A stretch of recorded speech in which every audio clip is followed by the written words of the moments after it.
From suborbital rockets and silent submarines to flying discs, mystical relics and inhuman experiments, the Nazi regime fanatically pursued a total vision of power.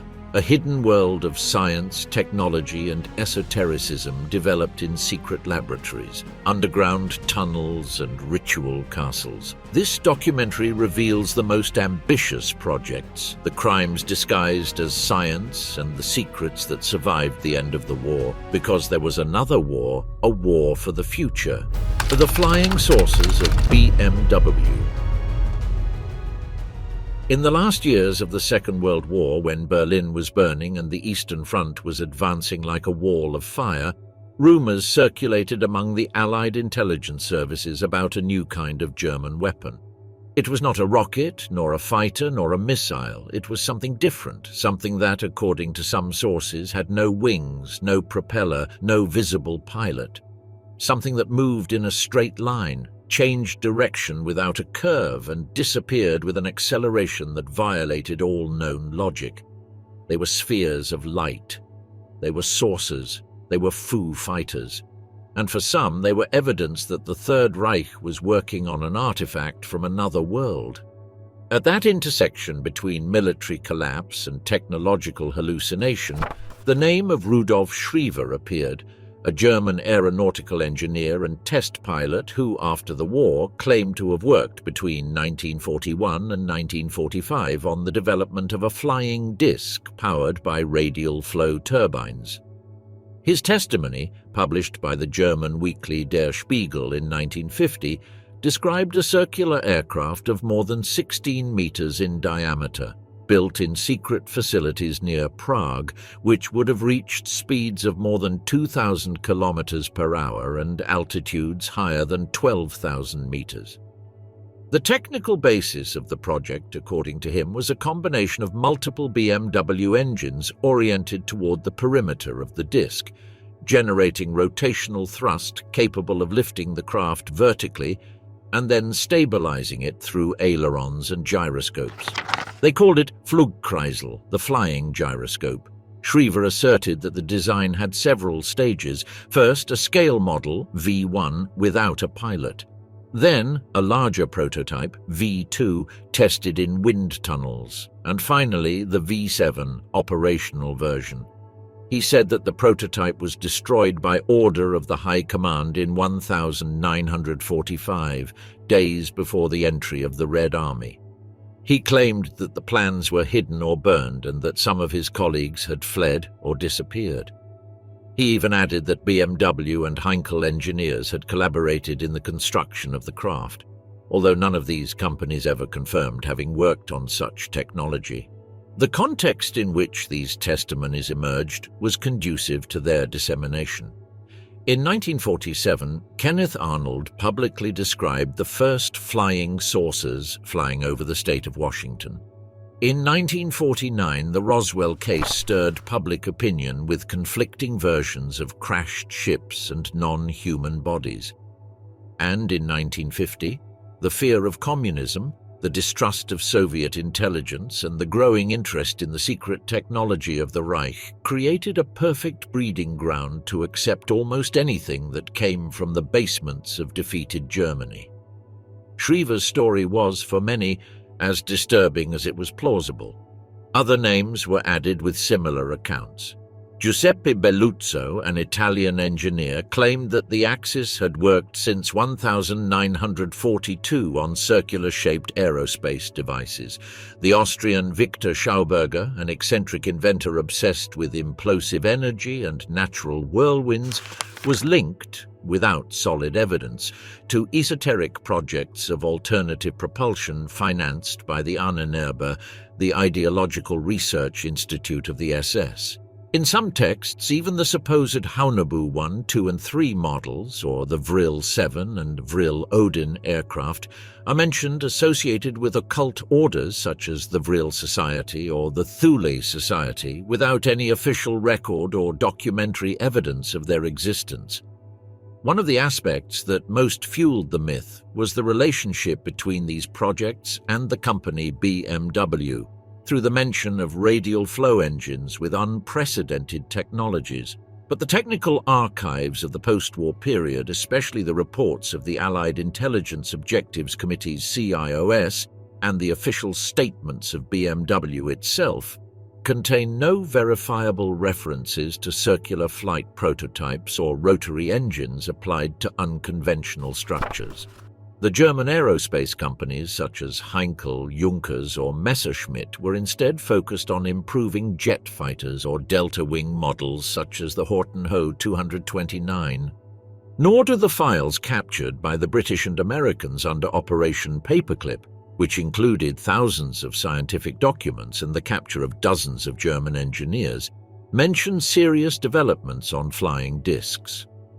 Wernher von Braun, Arthur Rudolph and other technicians transferred to the United States were focused on vertically propelled rockets such as the V-2 or the future Redstone. The possibility that a radical technology such as electromagnetic or anti-gravitational propulsion had been successfully tested under the Nazi regime seems incompatible with the real state of applied science of the time. However, the testimonies persisted. In 1952, United States Air Force pilot George W. Hoover claimed that certain secret documents indicated the recovery of unconventional aerial technology of German origin. In the following years, magazines such as Mechanics Illustrated, True or UFO magazine popularized false images of supposed Ahnenerbe, reproduced with stylized technical diagrams, pseudoscientific language and apocryphal quotations. The visual aesthetics of these designs, rivets, glass domes, black iron insignias, was too seductive not to go viral even decades before the concept of viralization existed.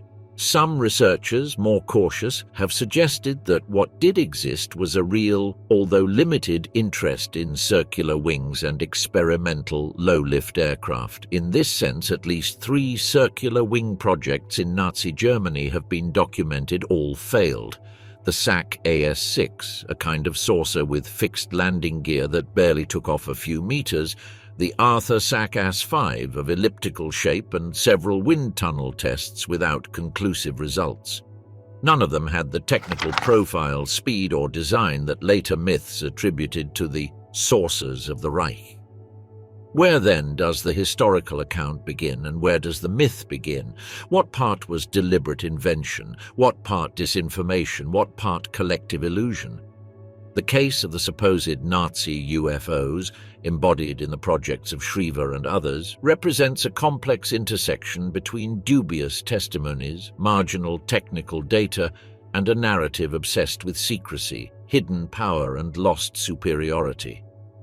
In the void left by the collapse of the Reich, many sought meaning in the margins of science, where official silence and technological fascination could flourish without restrictions. Hybrid vessels and combined technologies, the hidden experiments of the Kriegmarine. In the final phase of the Second World War, the Kriegmarine, in full retreat, without air supremacy or surface superiority, placed its hopes in radical designs that defied all conventional logic. In secret shipyards and naval engineering offices of the Reich, vessels were drawn and tested that were neither ships nor submarines, neither seaplanes nor torpedo boats, but a combination of all of them. The idea was simple. If classical forms had failed, perhaps an unprecedented mix of technologies could deliver the unexpected blow. But behind that premise lay an unleashed technical fascination, where the principles of hydrodynamics, aerodynamics, and propulsion converged in machines as bold as they were unstable. Thus were born the hybrid vessels of the Kriegsmarine, amphibious prototypes, submersible hydrofoils, and boats that defied traditional military categories. One of the most advanced projects was the Schurtel-Sachsenberg Tragflügelboot, a semi-submersible hydrofoil that promised to revolutionize fast and stealthy wartime transport. Designed by the renowned engineer Hans von Schurtel in collaboration with Sachsenberg AG, this craft integrated movable wing technology under the hull, similar to that of a seaplane, but adapted to water. The structure partially rose above the sea once it reached a certain speed, reducing friction and drastically increasing performance. It was equipped with MB 501 engines derived from aviation and could reach up to 45 knots on the surface, a figure unattainable by the submarines or conventional boats of the time. Unlike a Schnellboot, this vehicle could fly over the water, reducing its profile and avoiding sea mines. Additionally, it carried 3 torpedo tubes, an artillery turret, and a small radar. Its concept was clear: a fast predator that entered and exited before enemy radars could detect it. But the project did not go beyond the first prototypes. The production was complex, the balance of the center of mass was difficult to resolve, and the Reich no longer had time. Another radical attempt was the Engelmann FAS-5, a futuristic-looking craft that could be defined as a self-propelled semi-submersible with a fusiform hull and structure partially underwater. Designed by Herbert Engelmann, the VS-5 had the profile of a giant torpedo with a cabin and diesel engines capable of propelling it at more than 50 knots in controlled tests. Its purpose was to approach enemy convoys without being detected, taking advantage of its low visibility and hydrodynamic shape. When at effective range, it would fire its torpedoes and retreat at the same speed. However, during tests carried out in the Baltic in 1943, the VS-5 demonstrated extremely poor maneuverability. It turned poorly, behaved erratically in moderate waves, and its center of gravity made it unstable at high speeds. Despite this, the design was considered so promising that the Kriegmarine proposed an armored version as a submarine escort in the Atlantic. None were built. An even more unusual project was the VS-8, a gigantic fast-transport hydrofoil platform conceived to carry armored vehicles, including Panzer IV tanks, across the Mediterranean Sea. The idea arose in 1942 when Rommel urgently needed support in North Africa. Conventional maritime transport was too slow and vulnerable, so a barge was designed capable of rising with submerged wings and gliding over water at more than 30 knots, carrying more than 80 tons of cargo. The prototype was successfully tested in 1943 near Kiel, but was quickly abandoned. The Afrika Korps offensive was collapsing, and the Luftwaffe could no longer guarantee air superiority. Even so, the VS-8 demonstrated that the ideas of fast transport via hydrofoils could be realized with German engineering. Another revealing example was the Tornado, also known as Siedrach. This prototype was a hybrid between a torpedo and a V-1 rocket mounted on a fusiform catamaran with combined combustion engines and a large explosive charge in the bow. Its purpose was simple and chilling: to launch itself at enemy ships as a remotely piloted or guided suicide boat. The Tornado's engines ignited once it reached an initial tow speed. Some tests were carried out on lakes in southern Germany, but the results were disappointing. The device was unstable, nearly impossible to guide, and extremely dangerous for the operator. Although never used in combat, the project shares technical traits with later Soviet and American guided weapons of the Cold War. Among these prototypes was also the Wendel Tipboot 5B, a lightweight high-speed craft equipped with a mixed propulsion system. Diesel engines and Jumo 004 turbojets, the same used by the Me 262. It was an armed hydrofoil designed to escort convoys, attack British torpedo boats, or even intercept smaller ships in the English Channel. The use of jet turbines in a surface vessel was something completely unprecedented. The plans included marine cooling mechanisms to prevent engine overheating, which were mounted on reinforced supports over the hull. The design was in an advanced stage of development in 1945, but no complete unit was ever manufactured. However, the idea of using aviation jets in fast boats inspired the Soviet and American navies decades later in similar experiments. Many of these projects were classified under the general term Tragflügelboote, or movable wing boats, a category that encompassed everything from pure hydrofoils to semi-flying platforms capable of lifting off and gliding over the sea for brief seconds. What united them was not their form, but their technical logic. To overcome water resistance, become invisible to radar, move at attack speed, and disappear before being detected. In theory, they were perfect weapons. In practice, they were difficult to control, expensive to manufacture, and required navigation, sensor, and remote control technologies that Germany had not yet fully mastered. All these developments were made possible thanks to the direct collaboration between the Kriegmarine, the SS Forschung, Himmler's technical office, and private companies such as Schertl, Dornier, Blom and Voss, and Sachsenberg. These companies had special departments that operated almost autonomously, often with direct political protection and access to strategic materials. Decisions did not always follow military logic. They were often driven by the race to obtain a Wunderwaffe, a miracle weapon that would reverse the course of the conflict. Peenemünde, the laboratory of dreams and nightmare. On the shores of the Baltic Sea, on an island battered by the wind and far from the eyes of the world, the Third Reich installed one of the most advanced technological centers of its time. Peenemunde was neither a city nor a traditional military base.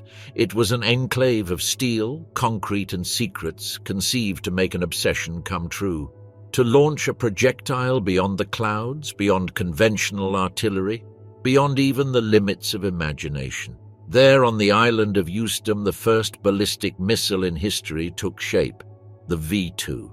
But Peenemunde was much more than a testing site. It was the intersection between scientific enthusiasm and total war, between the vision of the future and the present brutality, between applied physics and silent crime.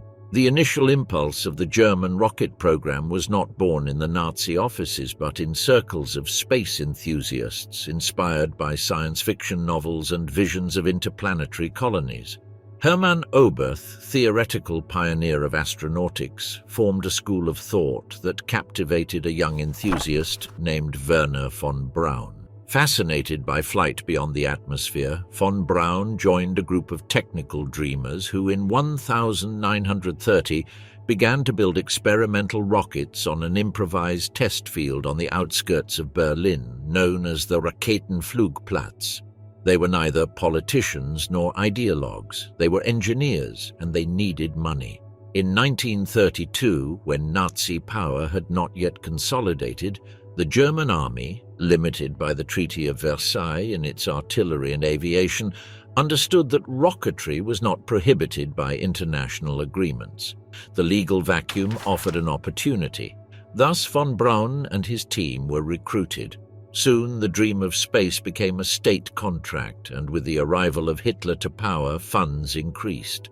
Youthful idealism was replaced by concrete facilities, military personnel, and hierarchical structures. The Reich did not want satellites, it wanted weapons. The chosen location was Peenemünde, a remote but accessible area surrounded by sea and with large open spaces that allowed projectiles to be launched without the risk of reaching populated areas. There, between 1937 and 1945, the largest rocket research center in the world was built. It had runways, hangars, measuring stations, test benches, administrative buildings and barracks. More than 3,000 scientists, technicians and engineers worked there, developing prototypes, solving equations, modifying alloys, improving turbines and calculating trajectories. There was also auxiliary staff and later forced prisoners who maintained the basic infrastructure. The star project was the A4 rocket, which would later receive the name V2 for Vergeltungswaffe 2, reprisal weapon 2. Its predecessor, the V1, was a self-propelled bomb with a jet engine and rudimentary horizontal flight. But the V2 was something else. It measured 14 meters in length, reached a speed of 5,760 kilometers per hour and an altitude of 90 kilometers. Its engine, powered by alcohol and liquid oxygen, required adjustments of extremely high precision. Each unit was a work of engineering that cost the same as a complete fighter, but with no possibility of recovery. Despite its strategic limitations, it represented a qualitative leap. It was the first weapon that broke the sound barrier and reached suborbital space. The test launches were carried out on the same island or in secret fields in East Prussia. The engineers observed from reinforced bunkers. In one of the first tests, the A-1 exploded instantly. Years later, von Braun would recall, "It took us 6 months to build it and half a second to make it explode." But the logic of trial and error prevailed. Each failure brought adjustments. Each explosion was analyzed in detail. The A2, the A3, the A5. Each version came closer to the goal. By 1942, the A4 achieved its first complete flight. The ballistic missile had been born. The relationship of the scientists with the regime was ambiguous and functional. Von Braun, of aristocratic origin, was charismatic and skillful. In 1940, he joined the SS due to political pressure, but also as a bargaining chip to protect his laboratory. Although he was never a fervent Nazi, he understood that his only way to continue working was to at least formally submit to the structure of power.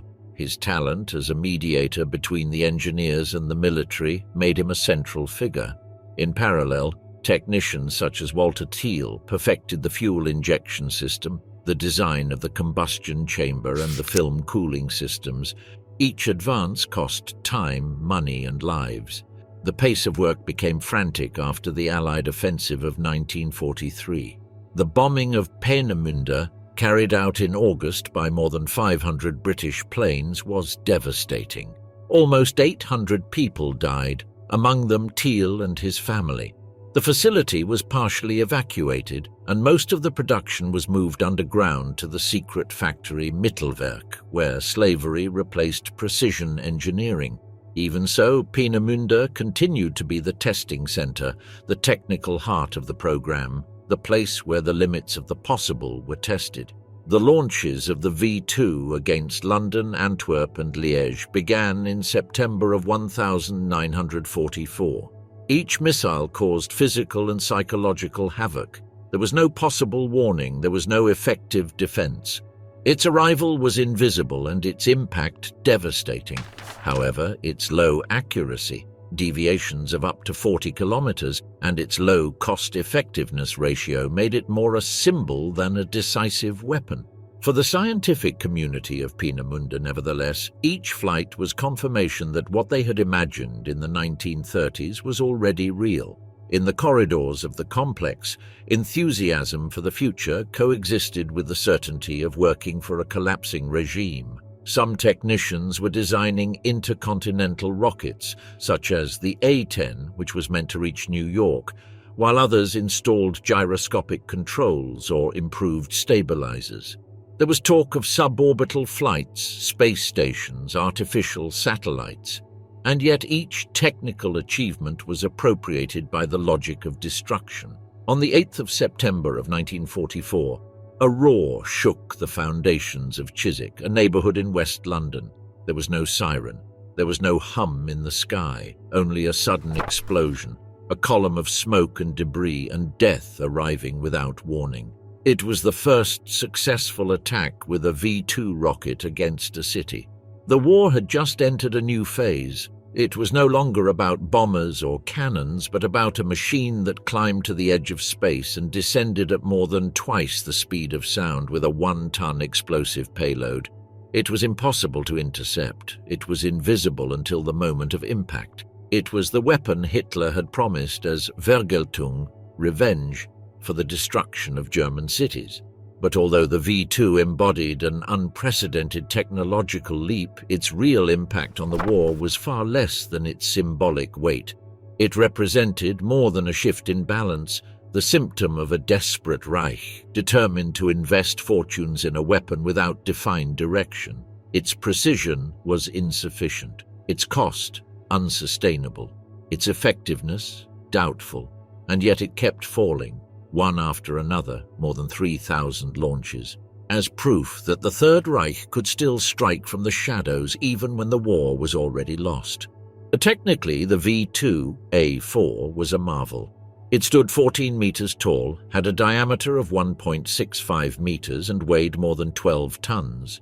At the moment of launch, its engine, fueled by liquid oxygen and ethyl alcohol, generated a thrust of 25 tons, lifting it on a ballistic trajectory that reached 90 kilometers in altitude. During its initial phase, the internal guidance system, composed of gyroscopes, accelerometers, and a rudimentary analog computer, set the course.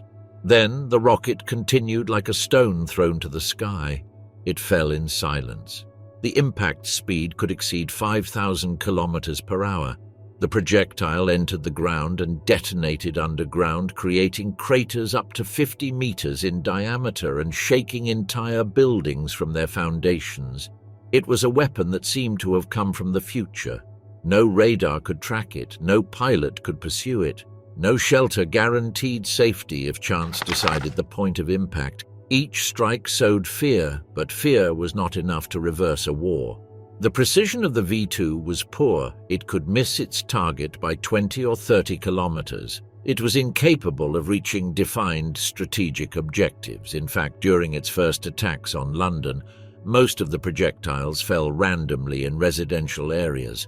The weapon didn't distinguish between military bases, factories, or family homes. It hit where it could, not where it should. The cost of each missile was astronomical. It required thousands of highly complex parts, scarce materials, and skilled labor.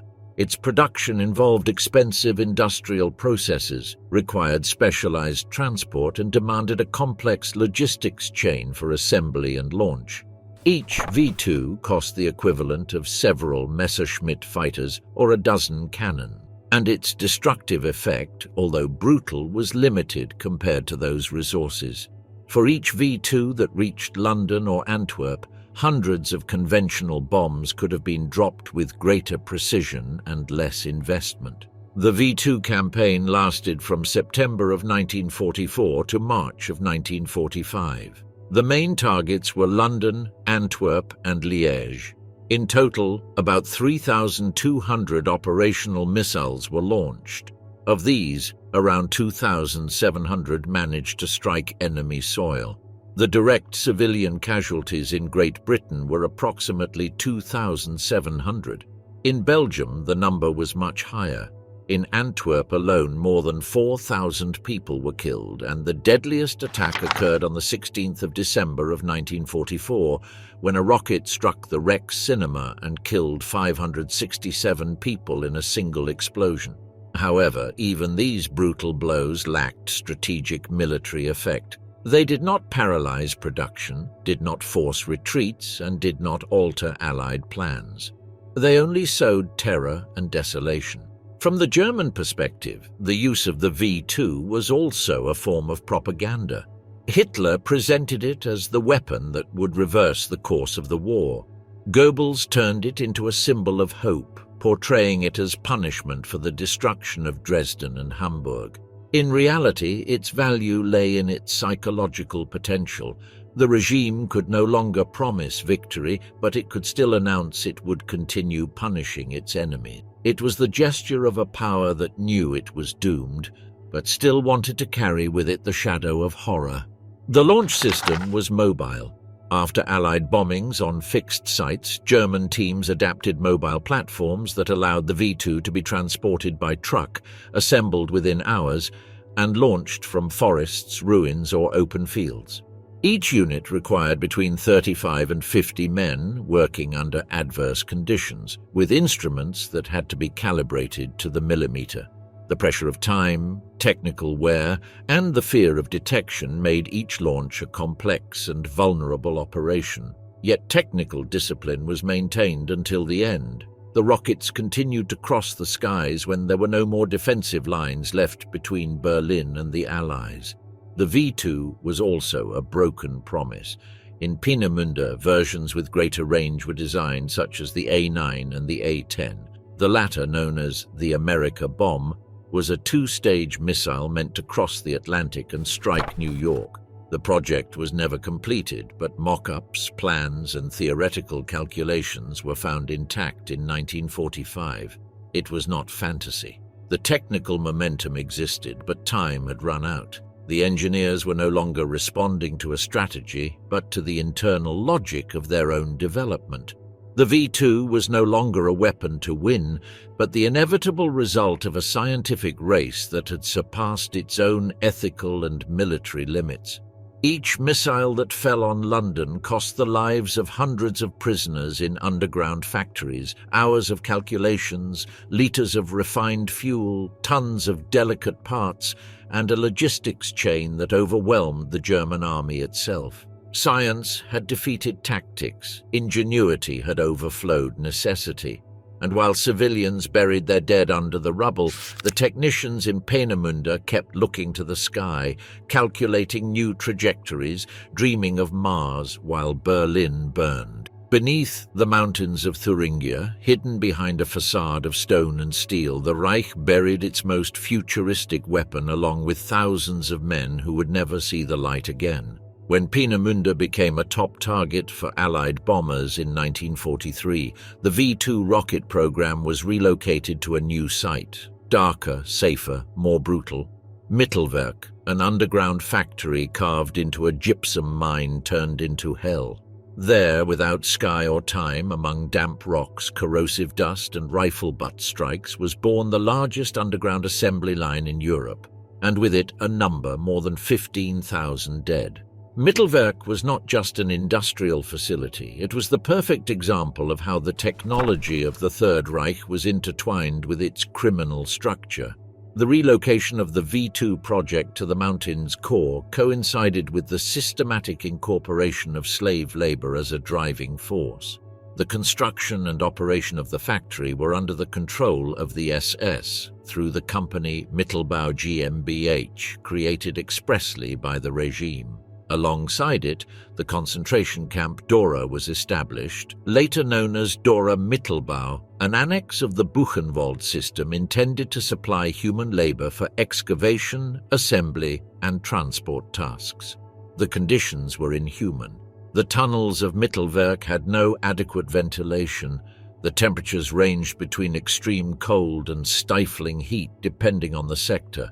The plaster dust saturated the air and clung to the lungs. The lighting was poor.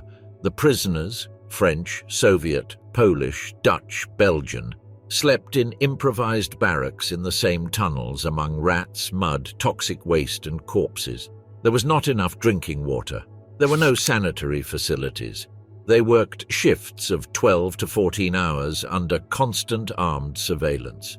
Any pause, mistake, or fall was met with shouts, beatings, or summary executions. The capos, prisoners turned foremen, imposed the pace of horror. In the corridors of Mittelwerk, the metallic bodies of the V-2 were assembled. Turbines were mounted, gyroscopes calibrated, combustion valves adjusted. Each piece had to fit precisely. And yet, those who did this work were emaciated men on the brink of exhaustion, sick with dysentery, typhoid, or tuberculosis. Some deliberately sabotaged the weapons.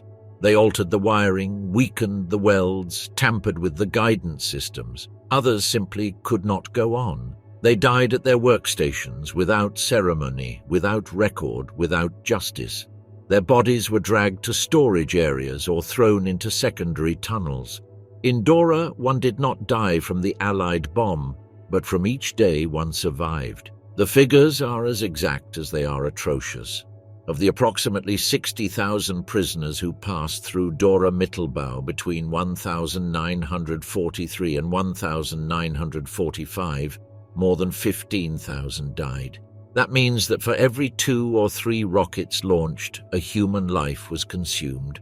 While the world looked to the sky, fearing the fleeting passage of a V-2, the real devastation took place underground in a world without light, where science was transformed into a mechanism of systematic annihilation. The factory was divided into 2 large parallel tunnels, concentrations Rohr A and B, connected by transverse galleries. In them, the different stages of production were organized: machining, engine assembly, guidance systems, explosive charge. The control was in the hands of German technicians, some coming directly from Peenemunde, others recruited from the industrial world. Arthur Rudolph, engineer responsible for the assembly line, would later become a key figure at NASA. In those tunnels, he supervised the production with implacable efficiency, while around him corpses piled up. The director of the program, Wernher von Braun, visited Mittelwerk on several occasions. There is no evidence that he participated directly in decisions about the use of slave labor, but neither did he express any objection, nor did he stop the system. His priority was that the rockets continued to take off, and that required factories working, no matter at what cost. Like many scientists of the Reich, he lived between fascination with technology and a moral blindness that preferred not to look toward the basements of progress. In the last weeks of the war, when the Allies advanced from the west, the Germans began partial evacuations and destructions. Some prisoners were forced on death marches to other camps. Others were executed to prevent them from telling what they had seen. When the United States troops arrived at the complex in April of 1945, they found decomposing corpses, destroyed records and tunnels still impregnated with moisture, blood and oil. The war was over for Mittelwerk, but its legacy made of metal, fire and bones was only just beginning.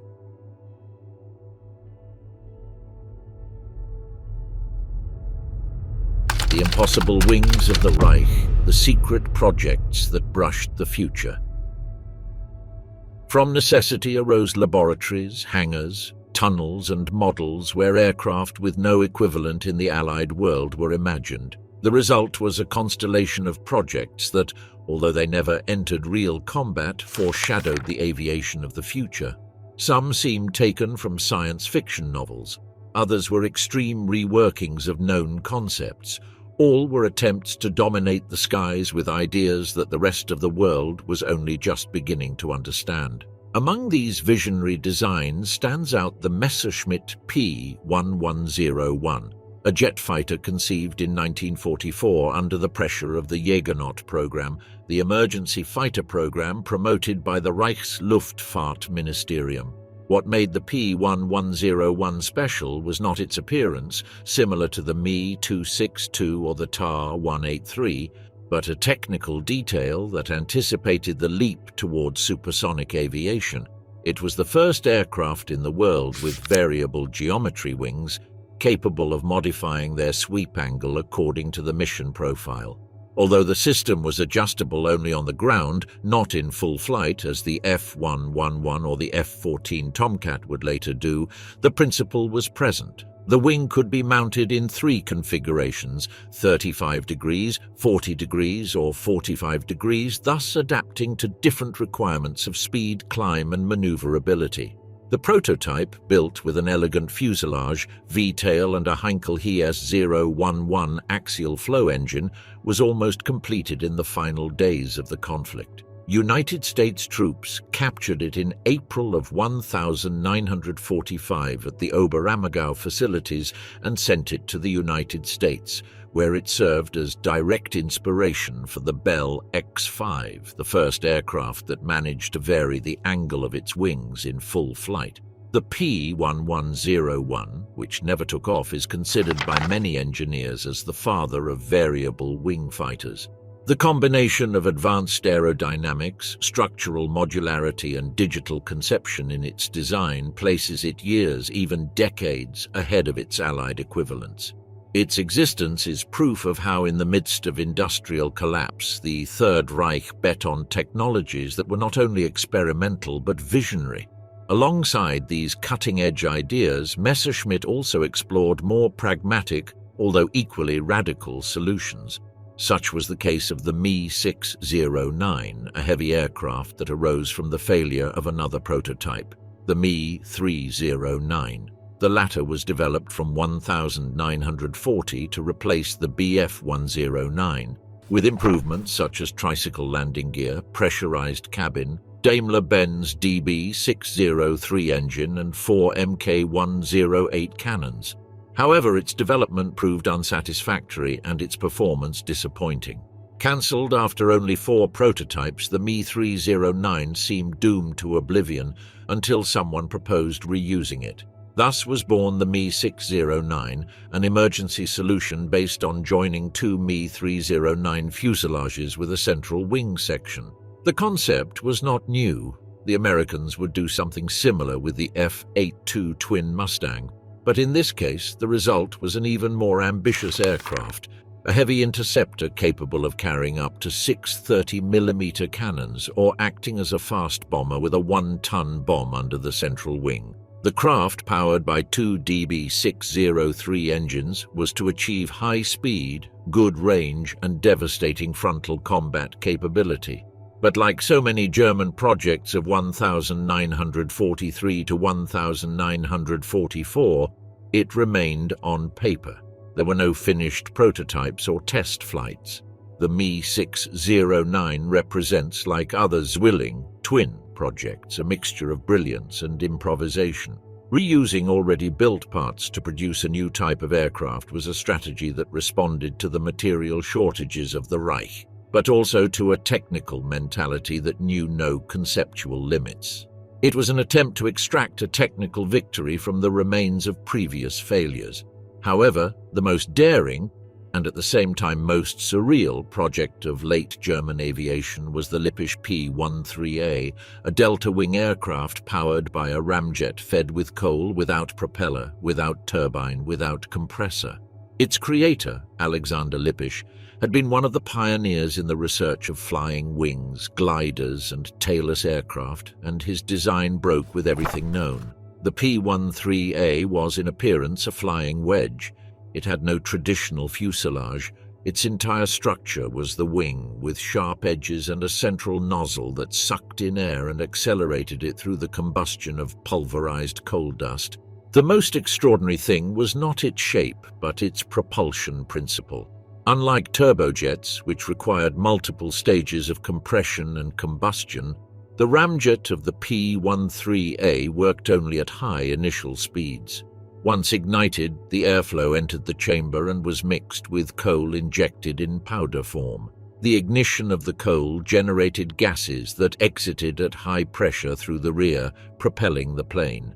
In theory, it could reach speeds greater than Mach 2. In practice, it never flew. In 1944, a scale model, the DM-1, was built, which remained unfinished at the end of the war. United States forces captured it and studied it with interest.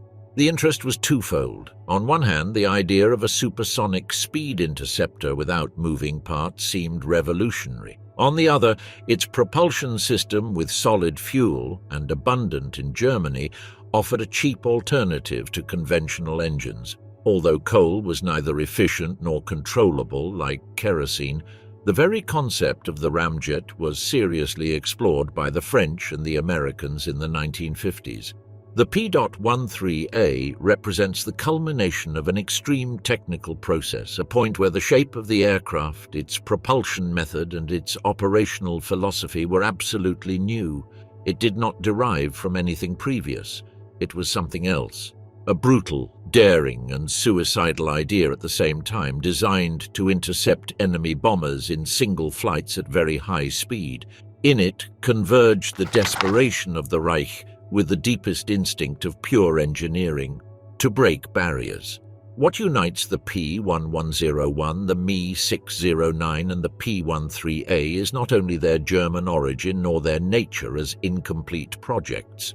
It is the conviction that the sky could be conquered with another logic. Each of these craft carried, in a different way, a rupture, the P-1101 with its variable wing, the Me-609 with its forced symmetry, the P-13A with its propulsion without engine.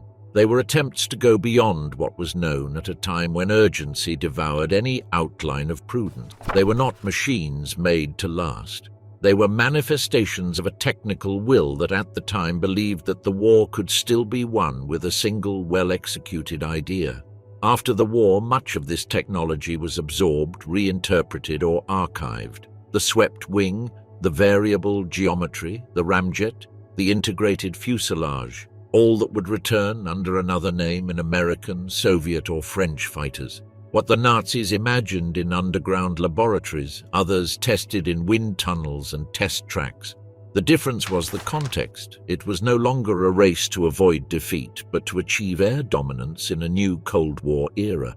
These projects did not change the course of the Second World War, but they changed the way aviation was thought of in the following decades. How advanced they were does not lie in what they achieved, but in what they anticipated.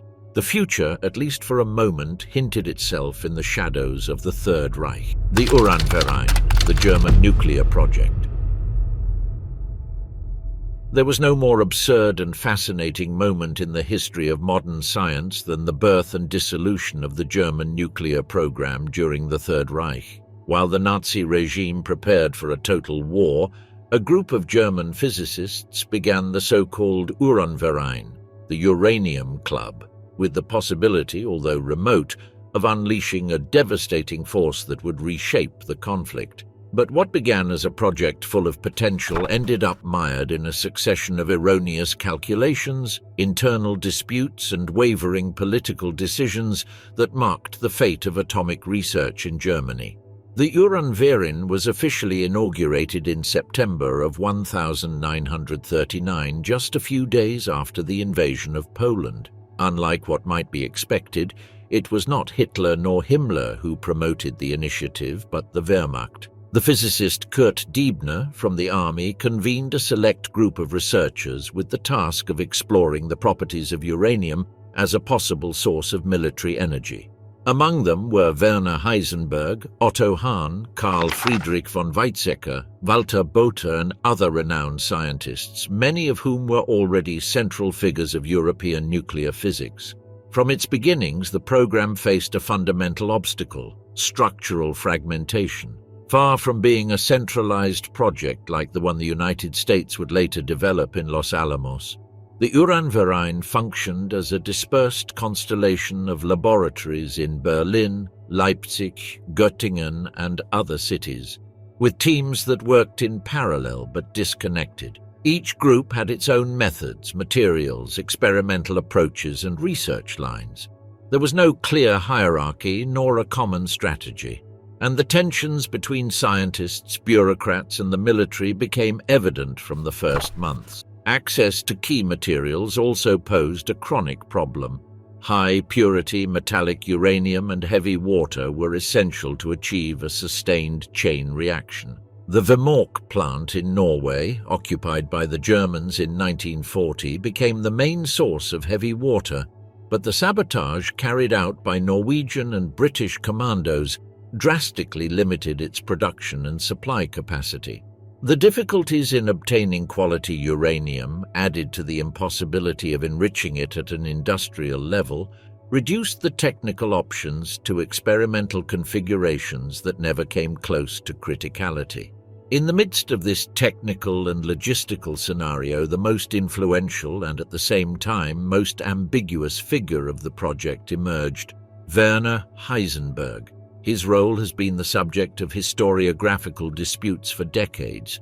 Some portrayed him as a shadow saboteur, a moral scientist who, fully aware of what he was doing, maintained errors in the calculations and allowed the project to fail. But the documents, letters, technical reports, and later interrogations show another image. Heisenberg did not sabotage anything. He simply worked with incorrect models, with mistaken assumptions, and with a limited understanding of the conditions necessary for the explosion of a fission bomb. On several occasions, Heisenberg calculated that several tons of uranium-235 would be needed to produce an explosive reaction, a figure enormously higher than the real one.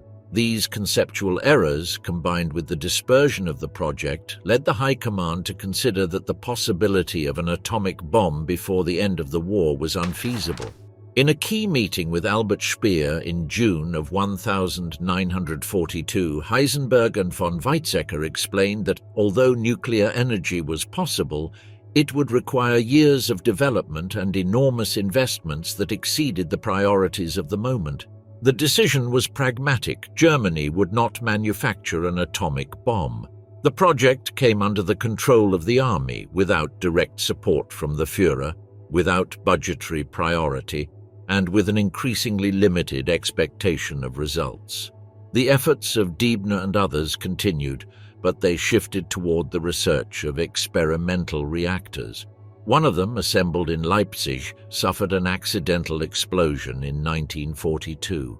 Another, built under a cave in Haigerloch in the south of Germany, was found intact by the Allies in 1945.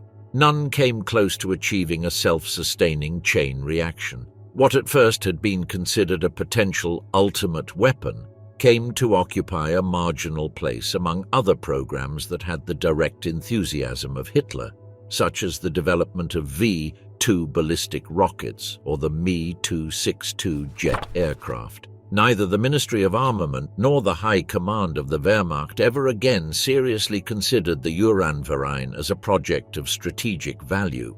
Even within the German scientific community, many began to distance themselves or devote themselves to other kinds of applied research related to radars, explosives, or submarines.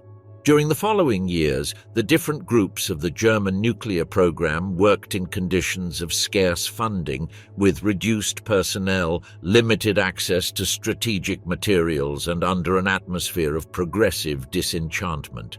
Some researchers were absorbed by the armament industry. Others, like Hahn and von Lauer, focused on preserving their positions within the academies. The Uranverein faded away without anyone formally cancelling the project, but also without anyone defending it with conviction before political power. The technical documents recovered at the end of the war by the Allies revealed the abysmal distance that separated the German program from the Manhattan Project. The calculations, the reactor models, the test records showed no signs of real progress. Heisenberg himself, when speaking on the subject in his post-war interrogations, did not hide his surprise at the success of the Americans. Access to those reports marked a turning point in the way the German nuclear failure was understood.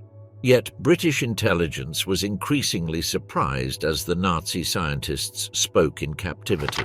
On the outskirts of the small town of Godmanchester in the English county of Cambridgeshire, an old Georgian-style mansion became the most unexpected setting in the history of nuclear physics. The place, called Farm Hall, had been prepared in advance by British intelligence services, equipped with hidden microphones in the walls, lamps, furniture, and ceilings. In mid-1945, during the transition between the end of the war in Europe and the imminent Japanese surrender, 10 of the most important scientists from the German nuclear program were secretly transferred to that house, without being told their destination or the true reasons for their detention. They had been captured by Allied forces under Operation Alsos, and Farm Hall would not be a prisoner camp, but an invisible auditorium where every word would be recorded, analyzed, and transcribed with surgical precision. The group of detained scientists included key figures such as Werner Heisenberg, Otto Hahn, Carl Friedrich von Weizsäcker, Walter Gerlach, Max von Lauer, Paul Hartek, and Erich Barger, among others. Although they were well treated, with abundant food, individual rooms, a garden, and a piano, they knew they were being watched, though not exactly how. What they did not know was that the British government urgently wanted answers. How far had the German nuclear program progressed? What did these men really know? Had they come close to building a bomb? Had they tried to sabotage the project from within? Were they still dangerous? For weeks, the detainees spoke with apparent freedom. They discussed scientific topics, complained about their treatment, reflected on the war, politics, ethics, and sometimes tried to guess what was happening outside their confinement. The recordings were transcribed daily and sent to the highest levels of British intelligence. Tension rose on the 6th of August of 1945, when the atomic bombing of Hiroshima was announced. That night, the living room of Farm Hall became a scene of bewilderment and dismay. The reaction was immediate and revealing. Otto Hahn, who had discovered nuclear fission with Lise Meitner in 1938, broke down in tears upon realizing that his discovery had been used to kill tens of thousands of people. Heisenberg, on the other hand, reacted with skepticism. For hours, he insisted the news was false, that such a bomb was technically impossible. And when he accepted its veracity, he began to justify why they had not built it, not due to incapacity, but because of an ethical decision. It was in those conversations that the foundational myth of the later narrative emerged, that the German scientists had not wanted to give Hitler such a destructive weapon, that they had deliberately slowed the project, that they had protected the world from an even greater horror. Weizsäcker was the most direct. He said they could feel proud for not having built the bomb, that the world would judge them as moral men. It was a convenient statement made at a moment of national defeat, physical confinement, and diluted responsibility. And yet it was taken seriously for years by some historians, filmmakers, and even colleagues. The recordings, however, revealed something else. As the days passed, a different image emerged. They complained about not receiving the necessary support, criticized the lack of materials, the indifference of the high command, and Heisenberg's own mistaken decisions. Many of them did not even know how to accurately calculate the critical mass. The debate they later had about whether the American bomb had been made of uranium or plutonium showed that they were still discussing fundamental concepts that Oppenheimer's team had already mastered 2 years earlier. In their dialogues, there was no epic of intellectual resistance or secret moral pact, but a collection of frustrations, technical errors, and post-facto justifications. Farm Hall became unintentionally the stage for a theatre of memory. What the German scientists wanted to believe about themselves and what they had actually done during the war began to diverge. That fissure was exploited in the following years, when Heisenberg and others reformulated their role in the conflict before public opinion, the occupation governments, and the academic community. The Farm Hall transcripts were declassified only in 1992. Until that moment, much of what was known about the attitude of the German scientists came from their own memoirs, interviews, lectures, and reconstructions. The publication of the complete dialogues allowed for a profound reassessment. It became clear that the Uranverein had not been remotely close to building a bomb, and that its members, far from being a conscious resistance, had simply worked under chaotic conditions, with inaccurate hypotheses, and without strong leadership or clear political purpose. From Farm Hall onward, the myth began to crack, but in a certain way, it also began to solidify. The image of Heisenberg as a moral genius, the man who could have built the bomb and did not, became part of a comfortable post-war imaginary. A defeated Germany needed to redeem at least part of its intellectual elite. The Allies, especially the British, also benefited from this narrative. Portraying the German physicists as harmless and unambitious justified the secrecy and effectiveness of their own scientific operation. Farm Hall was more than a house wired with microphones. It was a laboratory of memory, a space where those responsible for one of the most delicate investigations of the 20th century tried to rewrite their role in history in real time. Their voices, captured without their knowledge, left a raw, contradictory, and sometimes uncomfortable testimony that allows us to see from the inside how the narrative about the Nazi atomic bomb was built and distorted. Advanced propulsion systems and revolutionary submarines.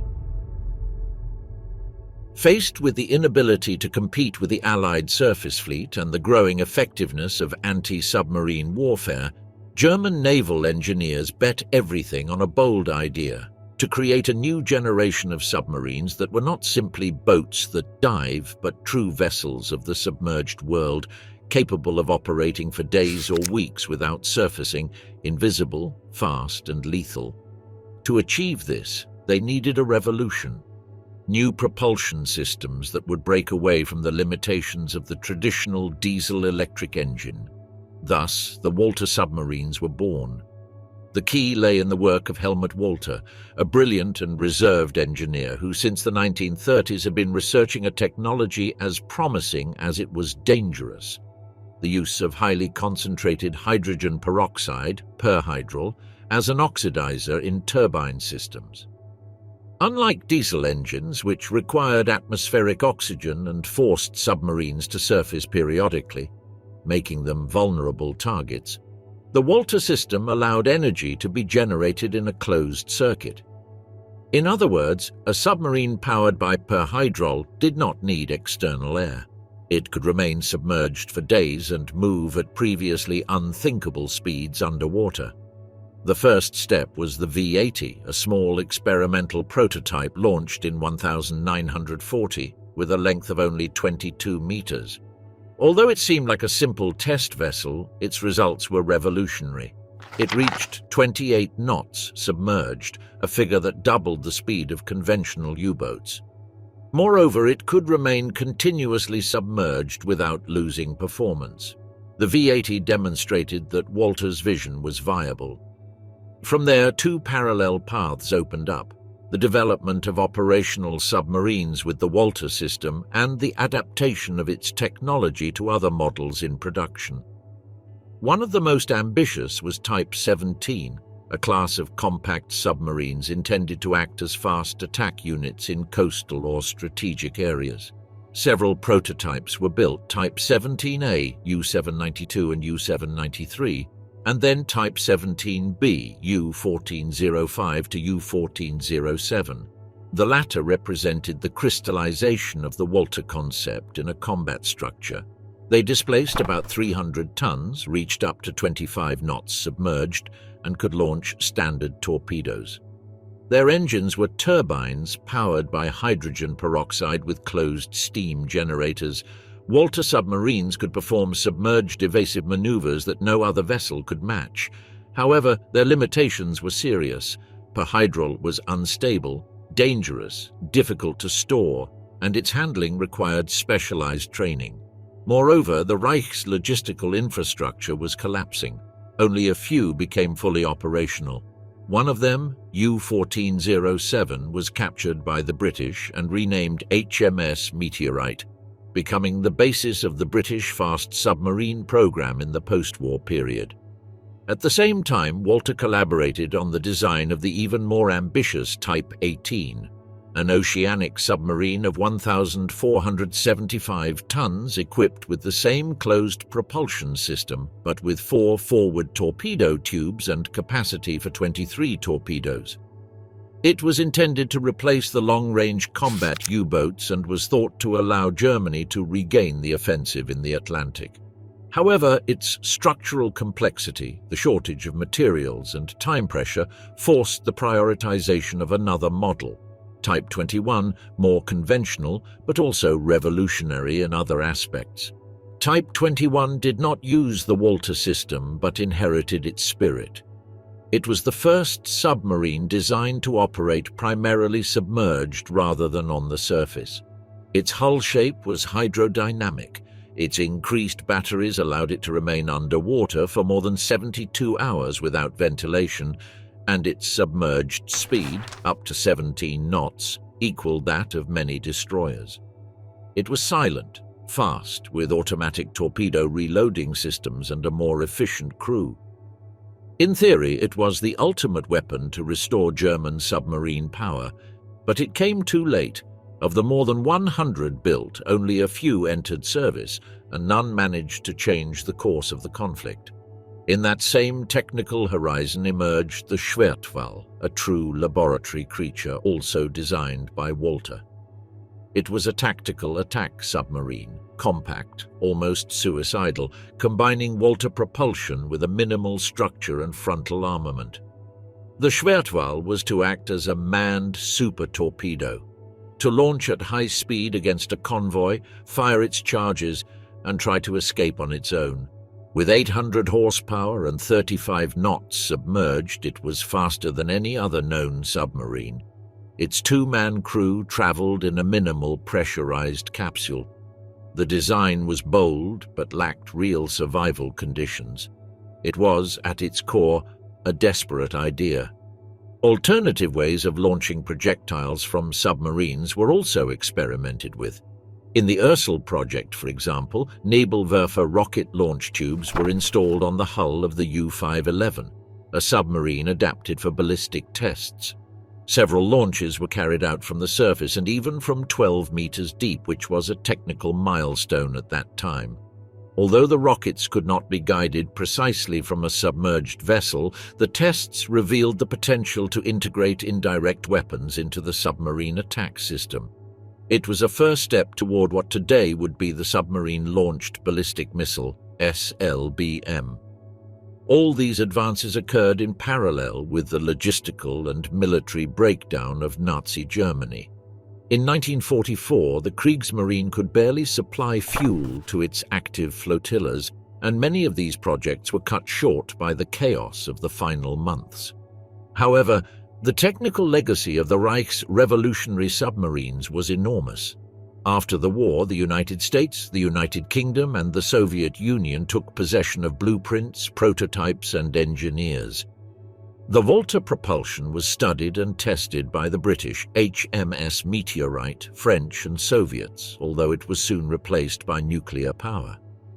The design of Type 21 became the basis for the Soviet Whiskey class, the American Tang class, and the French Daphne class. Beyond its later impact, the advanced propulsion systems developed by the Kriegsmarine represented a conceptual break with the past. Until then, the submarine was a surface vessel that could temporarily dive. With Walter and Type 21, the logic was reversed. The submarine became a true inhabitant of the ocean, designed to remain underwater without limits.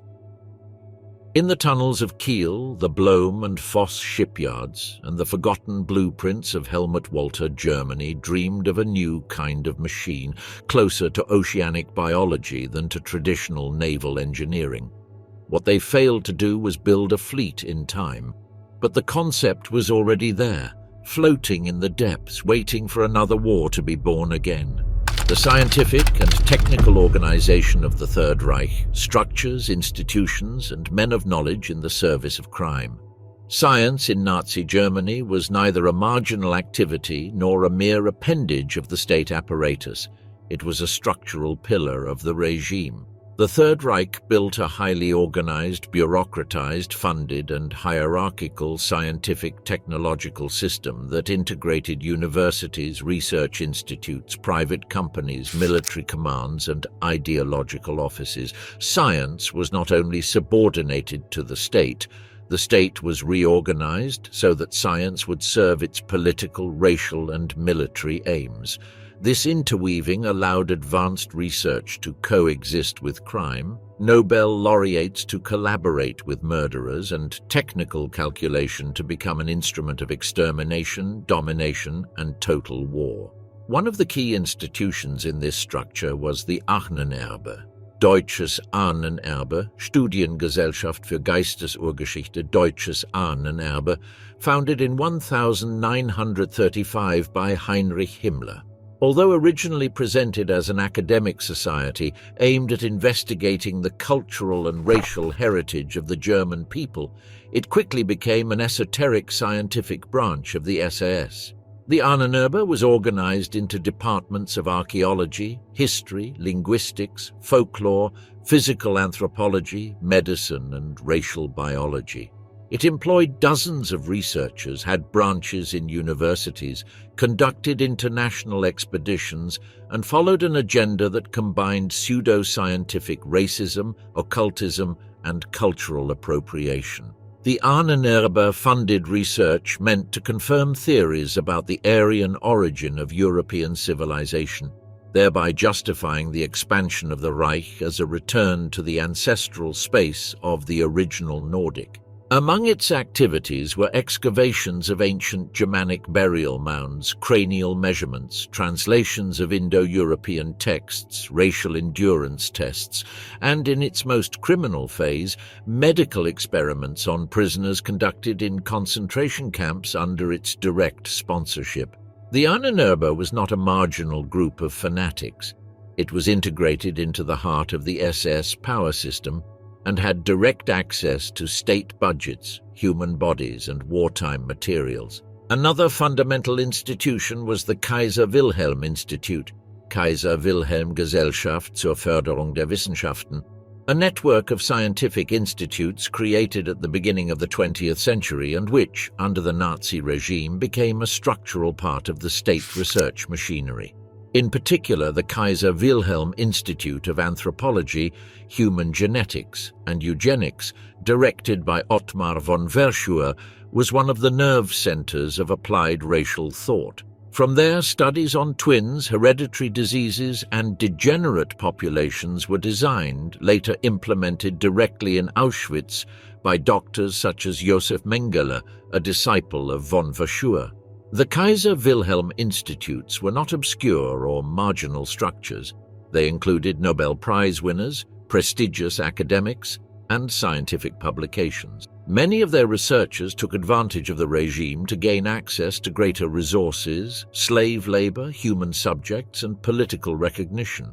Technical language and scientific terminology allowed them to disguise aberrant practices under a veneer of rationality.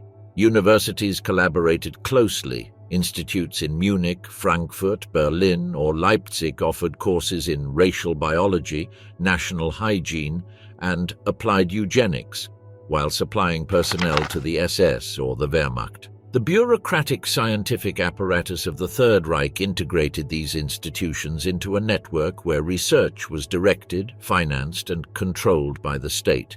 The Wehrmacht's Armaments Office, the Reich Ministry of Science and Education, and the SS Research Department established priorities, authorized projects, and determined which lines of study were useful for the war effort or ideological development. The SS Technical Office, SS Wirtschaftsverwaltungshauptamt, not only managed the economy of the camps but also the fate of the human bodies to be used in experiments, from freezing to toxic injections. In this system, scientists were both perpetrators and opportunists. Some acted out of ideological conviction, others out of personal ambition, and still others out of fear or convenience, but almost all shared a common logic, using the regime to expand their resources, their prestige, and their access to human subjects.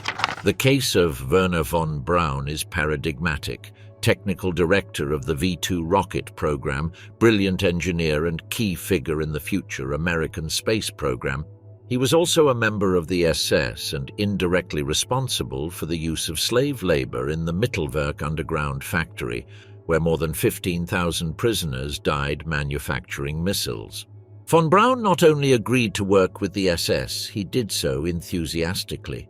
He attended execution rehearsals, inspected the tunnels where the slaves worked, and continued developing his research with full awareness of the methods employed. After the war, he was integrated into NASA under Operation Paperclip, like many other Nazi scientists who found a new opportunity in the United States, erasing their past under the justification of knowledge. Another example is that of the Dr. Hubertus Strughold, an expert in space physiology. During the war, he supervised experiments on the human body under high pressure and extreme temperatures. Prisoners at the Dachau camp were exposed to decompression chambers, freezing, and sensory deprivation. Strughold collaborated with Luftwaffe doctors and members of the Ahnenerbe in the development of what would become modern aerospace medicine. After the war, he was taken to the United States and became a pioneer of NASA's biomedical research.